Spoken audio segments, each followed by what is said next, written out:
There's been a lot of talk these days regarding the covert narcissist in church, aka the Jezebel. If you think about it, what prime location that is for a wolf in sheep's clothing. If you've been the target of narcissistic abuse, it's very likely that you're A, a truth seeker, B, have a very strong work ethic. As you can imagine, you are a formidable threat to them. And so for a covert narc trying to move up the ranks in church, they're going to love bomb you. Their goal is to befriend you. They want to be your confidant. How are they going to do this? They're going to convince you that you can trust them, that they've got your back. They're going to share some personal information that may or may not be true, but they're hoping that their vulnerability will open the door for you to share yours.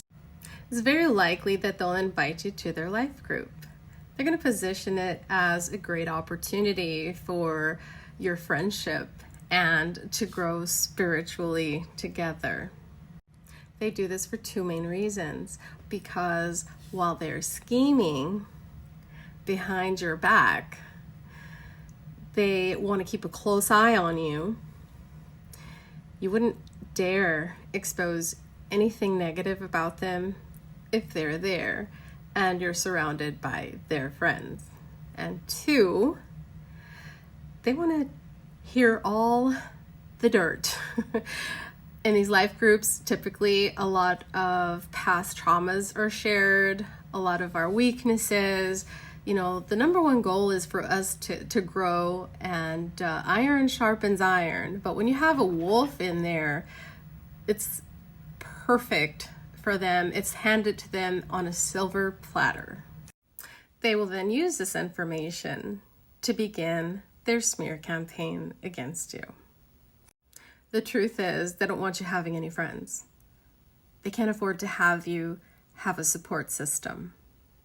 They want to be your go-to person. They can't afford to have you confiding in anyone at all if their scheme is to prevail. Remember, isolation is a breeding ground for manipulation.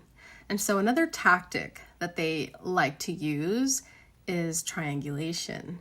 They want to be the middle person. They want to be the gatekeeper between your communication and everybody else. Why do they do this? Because they want the other members to only hear their version of who you are. Get it? They pair this up with spying on your social media. Their goal is to acquire as much information on you as possible. So think of them as the spy, gathering info on the enemy. And what they do with this information is they begin to set up situations to bait you. They're going to try to get you to share a negative experience you may have had with another member. They're going to try to get it documented somehow. So this could be through text messages, through Messenger, WhatsApp, a voice memo, something that they can save, hold on to for the future to use it against you. And so another form of baiting is twofold. They like to pit people against each other. And so very likely they do this with multiple people, and they'll at some point come to you and share something with you that somebody else said.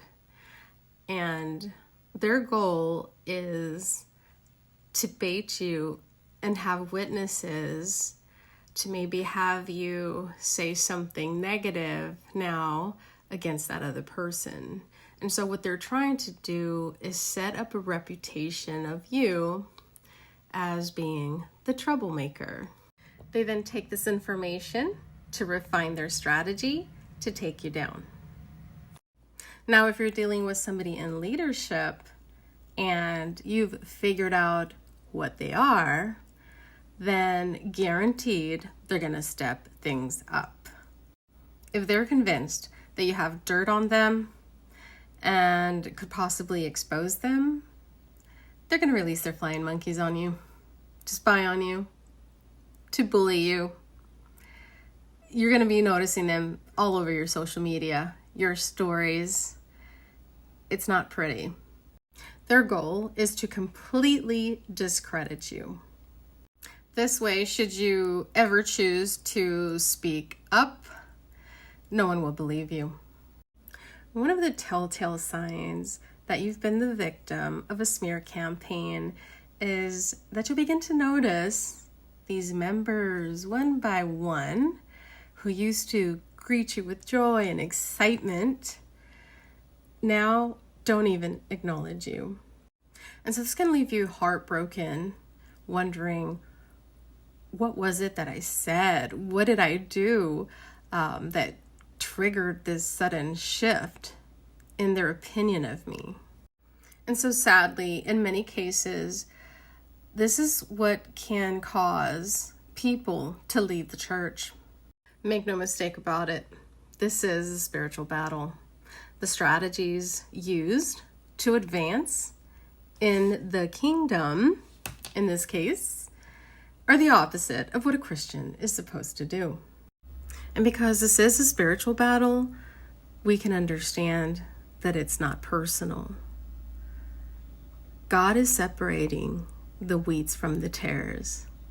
And so if this is something that you're encountering right now, I would encourage you to keep a journal. Document dates, times, what was said, what was done, and pray and seek guidance on what to do, how to proceed.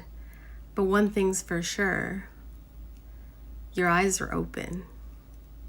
And so now this is enabling you, empowering you to be able to wake others up to this evil that's happening in God's house.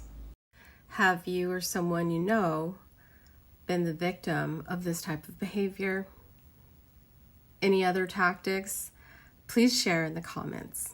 I hope that this was a blessing to you. If so, I hope you'd consider sharing and subscribing. Until next time, God bless.